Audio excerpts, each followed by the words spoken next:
Hello everybody and welcome back to another Jigsaw stuff video. We're actually camera in hand for this because of the fact that the model's quite high up. But it's actually the model really that we're going to be focusing on today. It's going to be this, my Taranis SE 2019. It's a 2019 version, improved a few things, added this button on top for I don't know what reason. Made the aerial removable. I don't think it was easily removable on the old one, and the most important thing for me, we got a scrolly bar instead of the horrible buttons like on this side. These feel better as well, but on the original one, 'cause I did have an original one for a while, it felt awful. These buttons felt like they were about to drop into the other side of the radio. They certainly no longer feel like that, and obviously they don't feel like on that side because they have a scroll wheel, which again feels nice and steady. Got all your gimbals and everything, change the power button, things like that.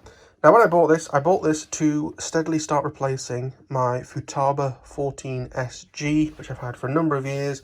Not really had any issues with it, but it's getting a bit old. The scrolly wheel on that annoys me and has always been awful on them. I don't really like the 16 and 18 SZs from Futaba. The programming just seems stupid and split. It's like menus that shouldn't be combined together are combined together. Then, like for example, putting in dual rates needs you to go into like 2 or 3 different menus to fully set properly. One to set the switches, one to set the movements. Just ridiculous. So I decided, why not go with this?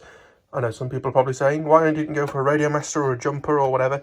To be honest with you, because they've not proved as much as the Taranis are. For example, the Jumpers, of course, had the issue where the first ones that got sent out were brilliant, and then to try and cheapen up the products, the cables inside them were crap. And by all accounts, Jumper did put it right, but they also created the problem on purpose. So, well, didn't create it to be a problem, but they changed the original design that worked properly to a worse design and had to change it back again. So, considering, I mean, this is £100 foamy, this is not important, but there are some models on here that I value a lot because you can't get them anymore. They're from certain people who are not around anymore, for example, you know, hand-me-downs and things like that. And also, just so models that you can't get anymore, they're from people, so that's why they're kind of special to me. Or they're just very expensive, or a mix of possibly all three. For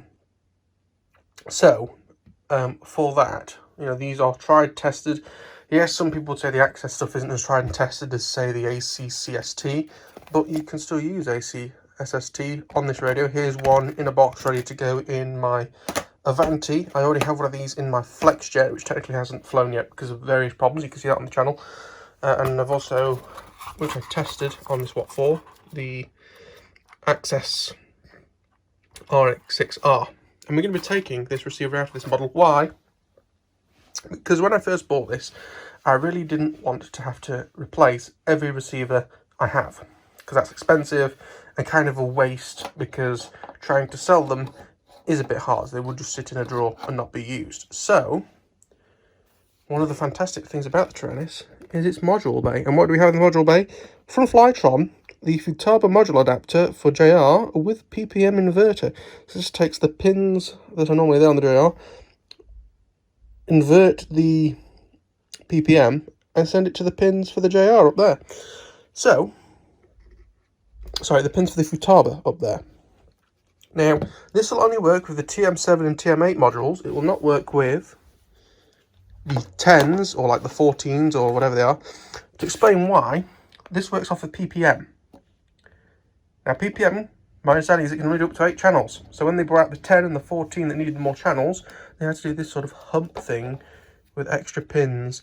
So this technically isn't PPM. So this does not understand the PPM that this radio will send to it.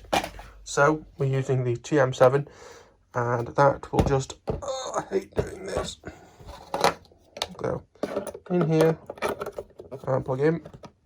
Now, because it's not latched in, it's just on like pin tension, I am going to, when I'm finished with this, double side tape both the board in and then this to the board. And then we turn it on. Welcome to OpenTX. Engines armed. Through that. We grab our little test bed. Now this will only work with 607 and 617 receivers. Again, all the cheap stuff is going to be using the Futaba stuff from now on. Not because Futaba is bad. I've always had very good luck with Futaba, but just because of this module connection. anything that's nice or that is fast, like my EF Extra, will be switched over to Frsky. That's probably where this receiver is going. It's going to go to my EF Extra. So let's just plug this in. And I think it's aileron, yeah.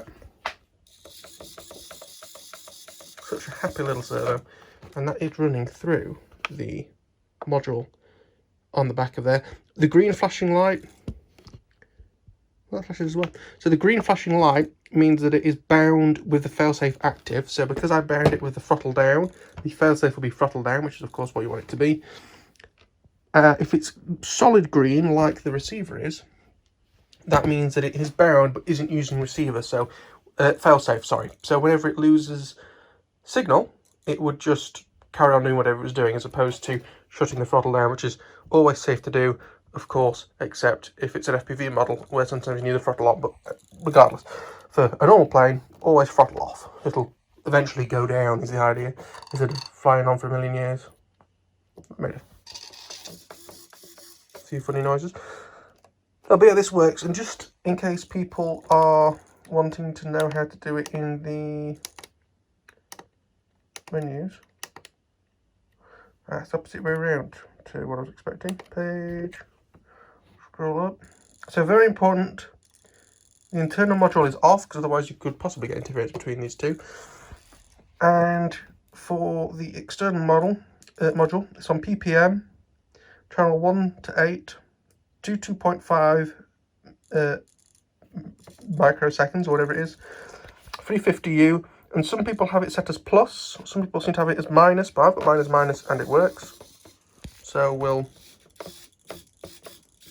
leave it as that. I wonder if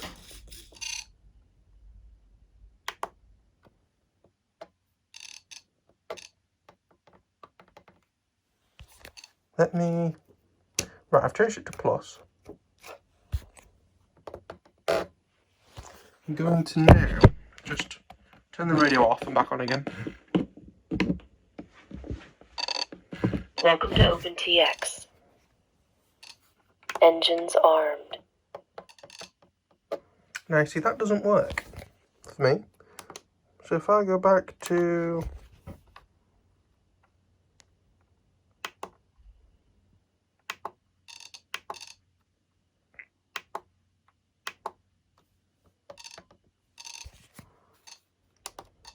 minus, and then turn it off and back on again,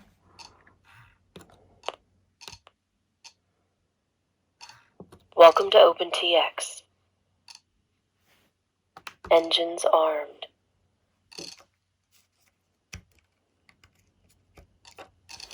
let's go straight away. So I'm going to keep it as minus, and we'll see how we go on. I don't really know what that plus and minus does, to be really honest. Maybe somebody could tell me in the comments.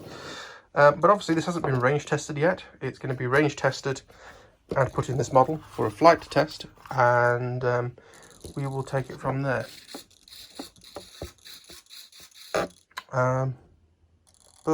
Yes, thank you all for watching this sort of little update on what's happening with this. So that is, it appears to work. Obviously it needs to be fully tested, and I'm now going to basically take it all apart and permanently double-sided tape that in. Another thing as well, I will just quickly point out, is this stand that I got from Banggood presses the fail-safe range test button. Not good. So simply I'm just going to take that bar out. Still got two more to do with it. There's nothing else down there I can press. But yeah, that has all been done. So I'll see you all in the next one. Like and subscribe and stuff. Goodbye.